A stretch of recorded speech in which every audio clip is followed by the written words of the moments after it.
Assalamu alaikum wa rahmatullahi wa barakatuh. J'espère que vous allez bien. Donc, permettez-moi de vous expliquer, de vous traduire plutôt les actes de l'Hajj vu nous sommes dans une période de Al-Hajj. Donc, nous allons commencer avec cette vidéo illustrative et à travers cette vidéo, ça serait plus simple pour tous les pèlerins de connaître les étapes de Al-Hajj. Donc, ici, soit on passe directement par Jeddah et on se dirige vers la Mecque, soit on passe par Médine. Par la suite, on passe par ce qu'on appelle Al-Miqat. Nous allons découvrir tout cela ensemble, Inch'Allah. Donc là, vous voyez, c'est un homme normal, un pèlerin qui n'a pas encore commencé les actes de Al-Hajj. Par contre, dès que l'avion passe par le Miqat, ou bien dès que le bus passe par le Miqat, c'est l'endroit où le prophète sallallahu alayhi wa sallam a commencé ce qu'on appelle son état de sacralisation, son état de al-ihram. Donc, il faut savoir également que on a 3 catégories de l'Hajj.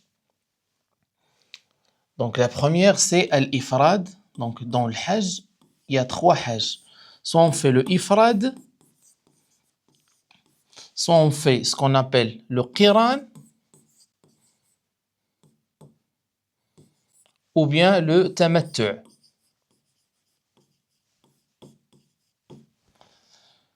C'est quoi la différence entre ces 3? Al-ifrad, c'est-à-dire ne faire que le hajj. Al-qiran et al-tamattu', ici, il y a 2 choses. Il y a le hajj plus l'umra. Ici, la même chose. Il y a le hajj plus l'umra. C'est comme si on a saisi le hajj pour faire également une umra avec. Donc, le qiran et le tamattu', c'est des hajj avec umra. C'est quoi la différence entre ces deux? La différence entre le tamattu' et le qiran, c'est que ici, on n'enlève pas l'ihram, libas l'ihram, l'habit de l'ihram, et on reste dans un état de sacralisation du début jusqu'à la fin.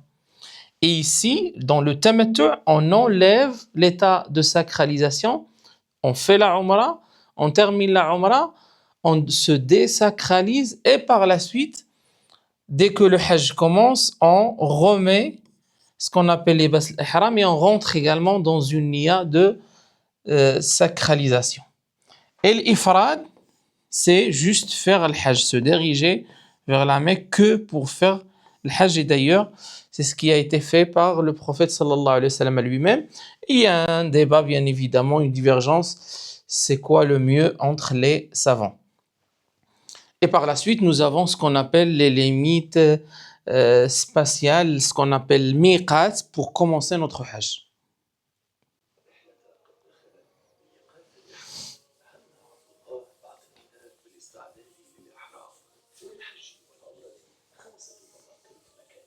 Et là, vous voyez que en ce qui concerne les endroits de al-miqat, là on commence la niya de l'ihram, nous avons 5. Selon votre trajet. Donc les 5 sont Abiyar Ali, ça c'est la première des choses. Pour ceux qui viennent de Médine, nous avons Rabigh. Abiyar Ali, c'est ce qu'on appelle Dhul Hulayfa. Rabigh, c'est ce qu'on appelle Al-Juhfa, pour ceux qui viennent de l'Égypte et du côté de la mer. Ici, Saadiya, c'est ce qu'on appelle Yalamlam, pour ceux qui viennent du Yémen. Ici, Sayyid al-Kabir, c'est ce qu'on appelle Qarn al-Manazil, pour ceux qui viennent de Riyad ou bien de Najd, et des pays de Golfe également. Et Dhat Irq, pour ceux qui viennent du côté d'Irak et de l'Iran. Donc ça, c'est ce qu'on appelle al-Mawaqit. Tu ne peux pas traverser un miqat jusqu'à faire et être dans un état de sacralisation. Et pour ceux qui habitent à la Mecque, bien évidemment, leur miqat commence à la Mecque.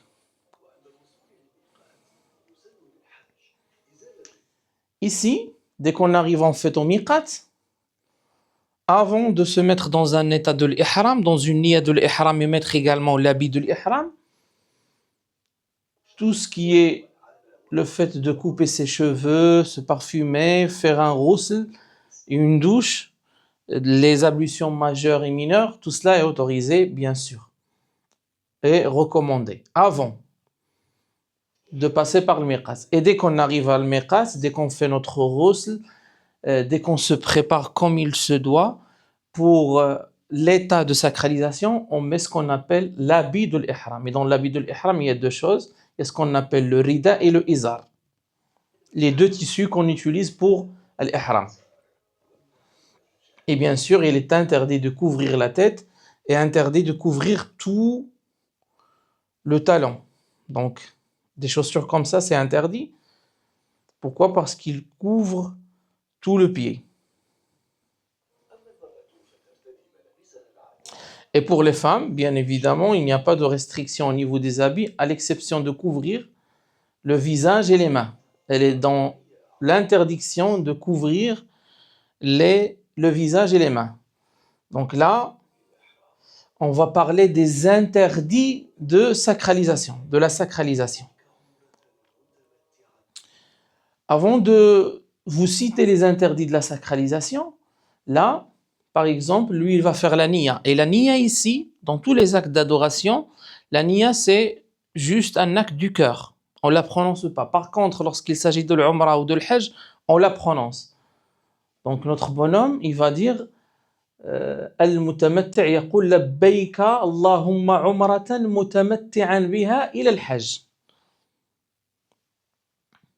Wallah, je fais pour toi une umrah mutamatti'an biha ila al-hajj. Et tamattu', ça vient du mot plaisir, c'est-à-dire il se fait plaisir en faisant, en accomplissant un hajj et en lui incluant une umrah.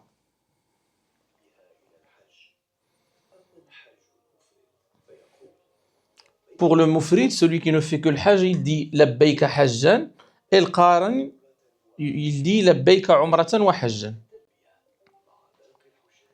Et bien évidemment, dès que il prononce sa niya, il commence à dire labbayk Allahumma labbayk, labbayk la sharika laka labbayk, innal hamda wa ni'mata laka wal mulk la sharika lak. Donc nous allons parler maintenant des interdits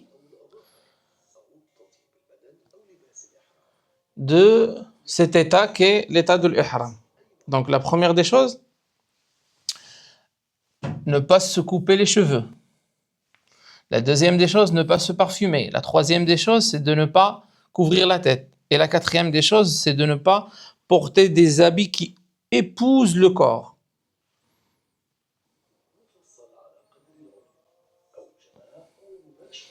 Ce qui est interdit également, c'est tout ce qui est rapport intime ou préliminaire également.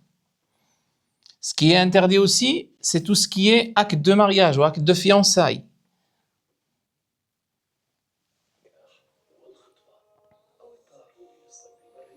Et bien sûr, la dernière des choses, c'est de ne pas chasser ou aider à la chasse. Donc rappelez-vous de ces interdictions.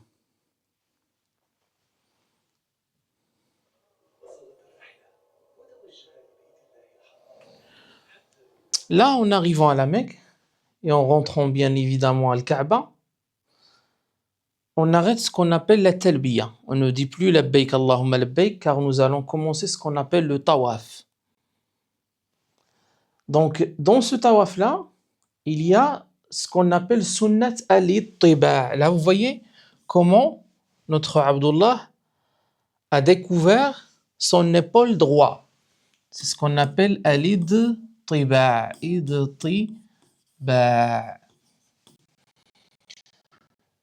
Cette sunna est une sunna du prophète sallallahu alayhi wa sallam lors du tawaf de l'Umrah et lors également du tawaf de Al-Qudum. Et ce tawaf, il sera considéré comme tawaf de Al-Qudum même en accomplissant Al-Umrah car c'est le premier tawaf qui va faire notre hajj.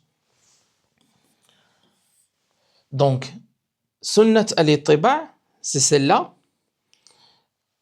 Elle est C'est une sunna dans le tawaf de Al-Qudum, dans le tawaf al-Umrah, mais pas dans le tawaf al-Ifada que nous allons voir par la suite, Inch'Allah. Ou bien dans le tawaf al-Wada'.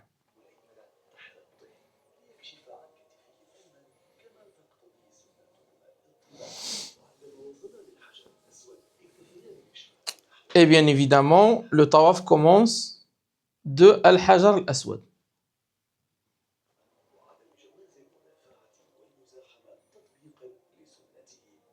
Et là, vous voyez qu'il va commencer maintenant le tawaf en faisant 7 tours.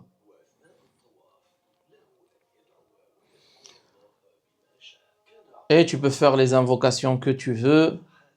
Bien sûr, il n'y a pas de restriction là-dessus. Sauf en passant par ce côté, ce qu'on appelle Rukn al-Ayman ou Rukn al-Yamani. Là, tu dis Rabbana atina fid dunya hasanatan wa fil akhirati hasanatan wa qina adhaban nar. Ça, c'est des invocations à apprendre par cœur, Inch'Allah. Donc, on continue les 7 tours. Si on arrive à toucher ce côté-là, on le touche. Si on arrive à toucher la pierre noire, on la touche. Sinon, ça ne sert à rien de se pousser et pousser les autres pèlerins pour le faire, car cela ne fait pas partie de l'éthique prophétique. Et dès qu'on finit le tawaf, on se dirige bien évidemment vers ce qu'on appelle Maqam Ibrahim. Là, vous voyez que notre pèlerin a fait sa prière 2 rak'at derrière Maqam Ibrahim, comme cela a été fait par le prophète sallallahu alayhi wa ala alihi wa sahbihi wa sallam. Et en accomplissant bien évidemment les 2 rak'at derrière le Maqam de Ibrahim, derrière la station de Ibrahim alayhi salam, on couvre notre épaule. La sunna de l'ittiba' est finie.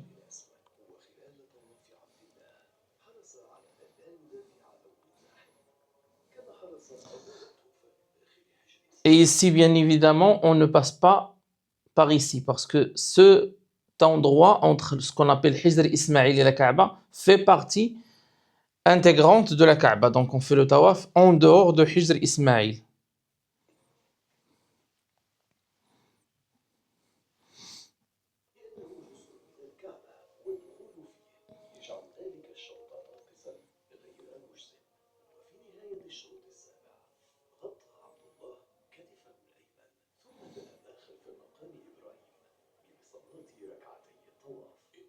Deux rak'at, bien sûr, avec Qul ya ayyuhal kafirun, Qul huwallahu ahad, avec les petites sourates. Et par la suite, on se dirige vers ce qu'on appelle as-sa'i entre Safa et al-Marwa. Et ici, on se rappelle des sacrifices de notre maman Hajar.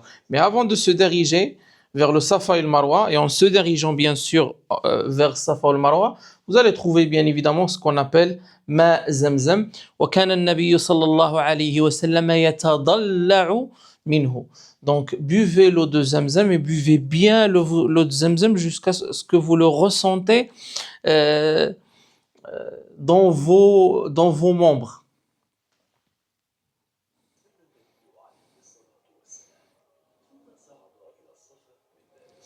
Ressentir dans les membres, c'est-à-dire en fait le boire bien comme il faut, car cela est une guérison. Et d'ailleurs le prophète sallallahu alayhi wa sallam a dit Ma'u zamzam li ma shuriba lah. C'est une guérison pour toutes les maladies, d'où l'importance de bien boire l'eau de Zamzam juste après les 2 rak'at derrière la station Ibrahim, et en se dirigeant bien sûr à Safa et Marwa.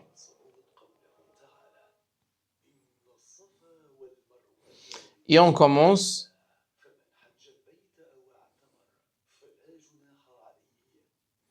par le verset de Surat al-Baqarah.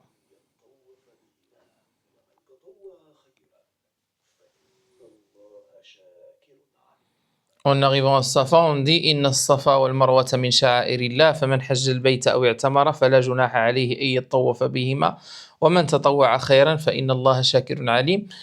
On le dit en arabe.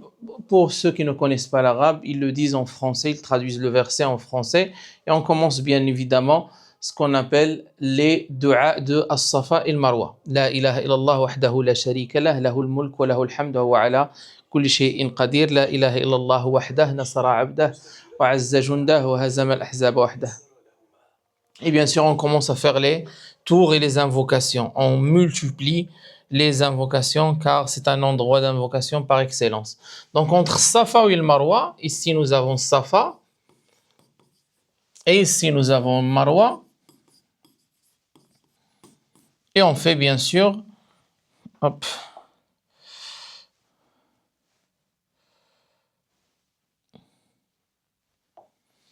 cette tour. Ici nous avons un tour, un aller c'est sa'i, c'est shaut, et un retour c'est shaut. Donc 1, 2, 3, 4, 5, 6 et 7. Le septième, on va s'arrêter ici à Al-Marwa.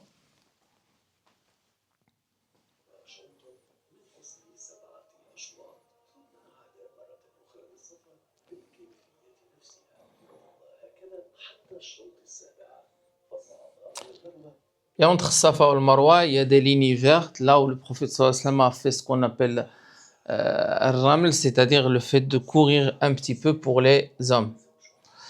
Et dès qu'on finit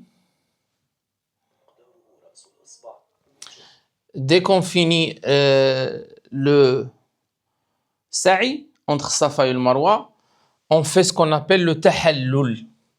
Qu'est-ce que c'est que le tahallul?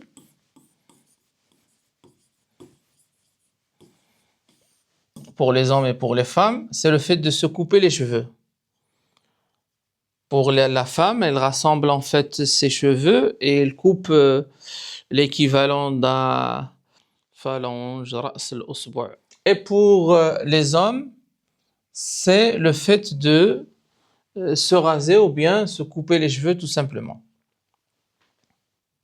Ce qu'on appelle taqsir ou bien al-halq. Tout cela s'est déroulé avant le 8 de l'Hijja. Vous voyez? Donc là, dès qu'on fait cela, dès qu'on fait ce qu'on appelle le tahallul, on remet nos habits de tous les jours. Tout ce qui a été interdit devient autorisé et on attend jusqu'au 8 de l'Hijja.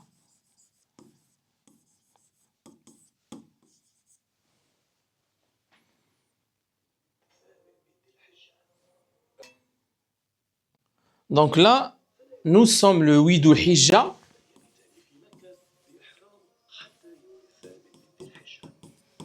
Et là, on se remet en état de ihram, on se remet en état de sacralisation. Donc un ghusl, on met notre habit et on fait la niya de commencer le hajj. Le 8 d'Il-Hijja, c'est ce qu'on appelle Yawm at-Tarwiyah, le jour de at-Tarwiyah.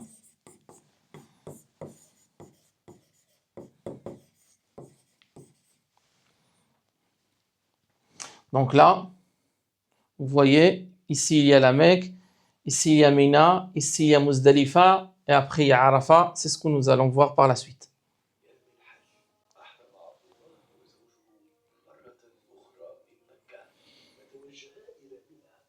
Donc le matin, on se dirige vers Mina. On est le 8 de l'Hijja.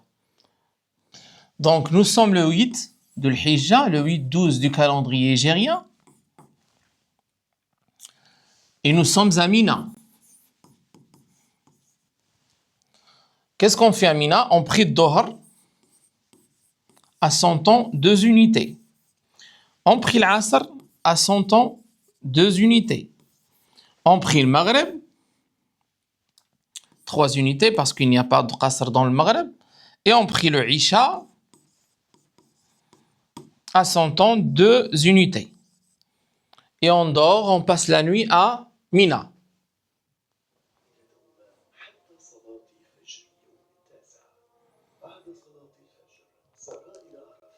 Maintenant, on a prié Al-Fajr à Mina. Nous sommes le 9 de l'Hijja. On prie le Fajr à Mina Et par la suite, on se dirige vers ce qu'on appelle Arafat, qui fait partie des piliers de l'Hajj. On a prié le Fajr à Mina et on se dirige vers Arafat.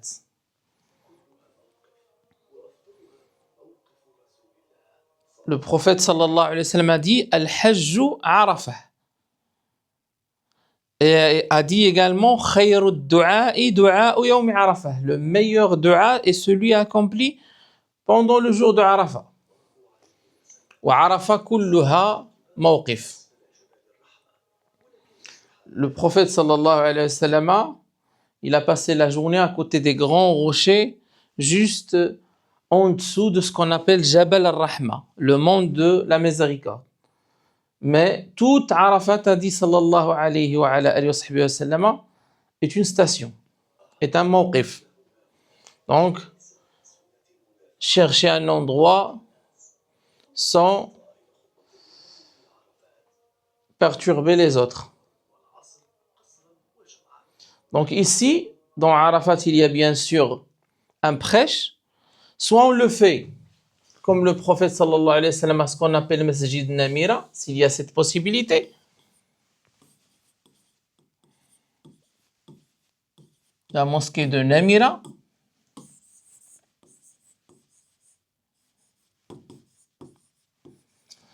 Ici, on n'a pas cette possibilité de se rendre à la mosquée de Namira pour entendre le prêche de Arafat. Dans ce cas-là, on reste dans notre tente avec notre groupe et on entend notre imam ou notre accompagnateur. Parce qu'aujourd'hui, tellement il y a beaucoup de monde, il est difficile de se rendre à la mosquée de Namira. Donc, après le prêche, qu'est-ce qu'on fait? On prie le Dohr et le Asr. Jam'a taqdim, deux unités à l'heure de Dohr. Un rassemblement avancé, c'est ce qu'on appelle Jam'a taqdim. Et on n'oublie pas que c'est le meilleur jour pour invoquer Allah, exalté soit-il. Donc on reste à Arafat jusqu'au coucher du soleil. Et après le coucher du soleil, qu'est-ce qu'on fait? On se dirige à ce qu'on appelle Muzdalifa.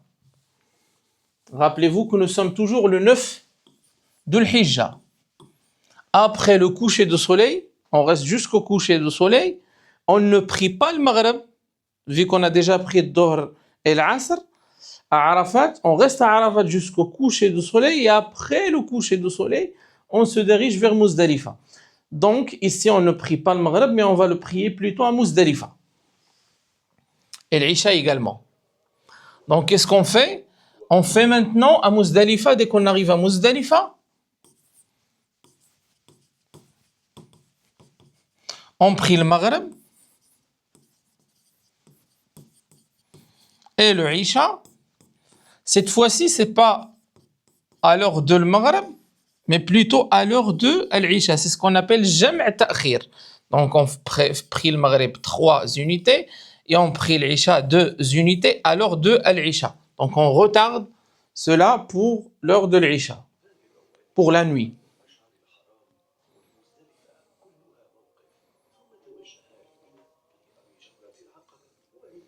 Donc après, on reste à Muzdalifa.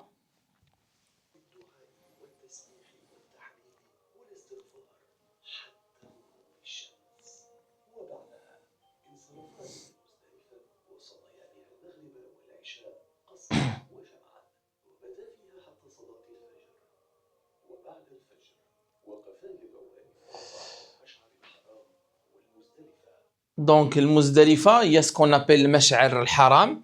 On prie là-bas le Fajr et on est le 10 Dhul Hijjah. On prie le Fajr à Muzdalifa, on invoque Allah subhanahu wa ta'ala et par la suite, nous allons nous diriger vers Mina pour ce qu'on appelle la lapidation des stèles.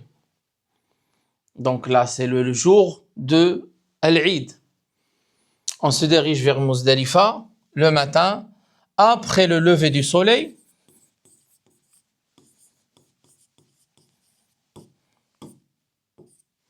Après le lever du soleil,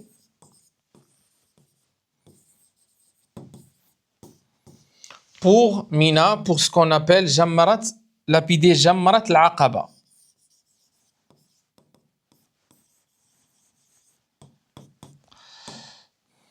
C'est la plus grande des stèles. Et avant de partir, bien évidemment, à Mina pour lapider la grande stèle, on prend 7 cailloux de Muzdalifa.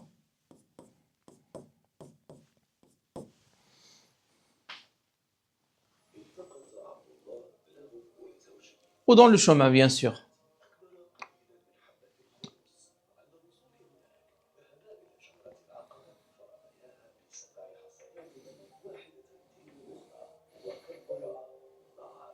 On jette, on lapide et on dit Allahu Akbar pour chaque caillou jeté. Et par la suite, on passe à ce qu'on appelle Dhabh al-Hadi.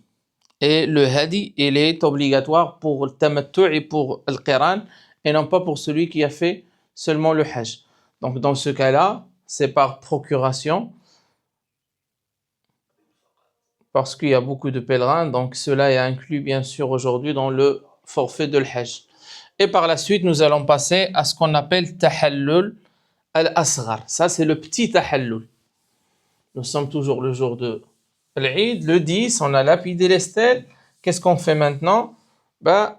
On fait ce qu'on appelle le Tahallul. Le fait de se couper ou se raser les cheveux. Et pour les femmes, juste une phalange. Ra's al-Usbu'.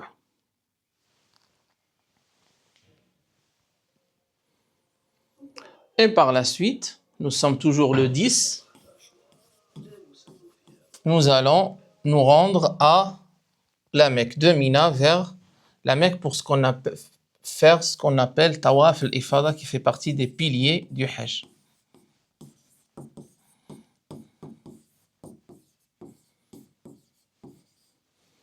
Sans faire bien évidemment ce qu'on appelle les Tiba'.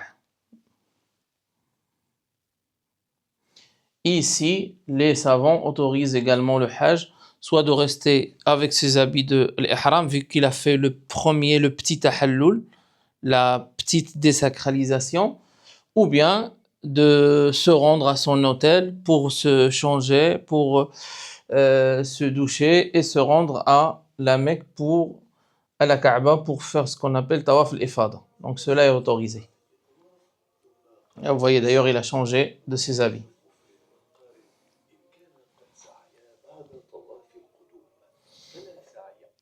Donc on fait le tawaf et par la suite, pour le mutamatti', il fait le sa'i entre Safa et le Marwa.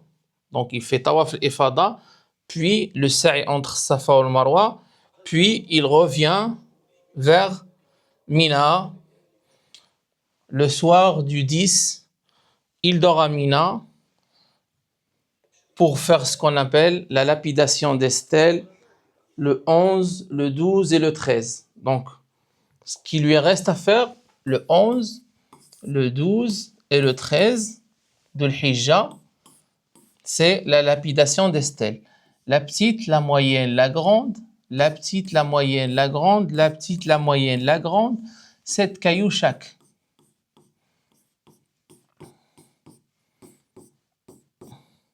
Cela fait un total de 63, plus les 7 qu'il a déjà fait le 10, le matin du 10, cela fera 70 cailloux au total.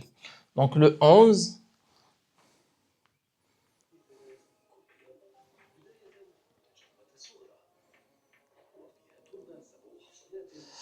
le 12 et le 13, il ne reste maintenant à Mina que faire dua et lapider bien évidemment ce qu'on appelle les stèles. La petite, la moyenne et la grande. Donc là, on a fini les rites du Hajj. On est le 13. Ce qui nous reste, c'est de se rendre à la Mecque une dernière fois pour faire ce qu'on appelle Tawaf al-Wada', le Tawaf de le revoir, si on peut l'appeler comme ça.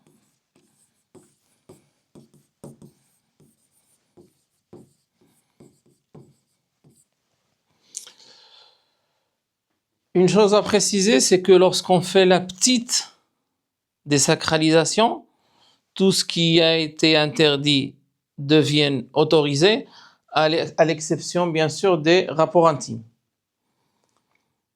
Et là, Tawaf al-Wada', soit tu rentres dans ton hôtel après le 13, après la lapidation de toutes les stèles, et tu fais Tawaf al-Wada' dès que tu veux quitter la Mecque. Ça, c'est le recommandé par le prophète sallallahu alayhi wa sallam, c'est de laisser Tawaf al-Wada' la dernière des choses avant que tu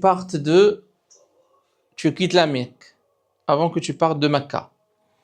Et dès que tu fais Tawaf al-Wada', tu as fini ton Hajj. Et sache que le prophète sallallahu alayhi wa sallam a dit Al-Hajj al-Mabrour laysa lahu jaza'un illa al-Jannah. Le Hajj Mabrour n'a de récompense que le paradis. Sallallahu an yataqabbala minna wa minkum salih al-a'mal. Assalamu alaykum wa rahmatullahi wa barakatuh.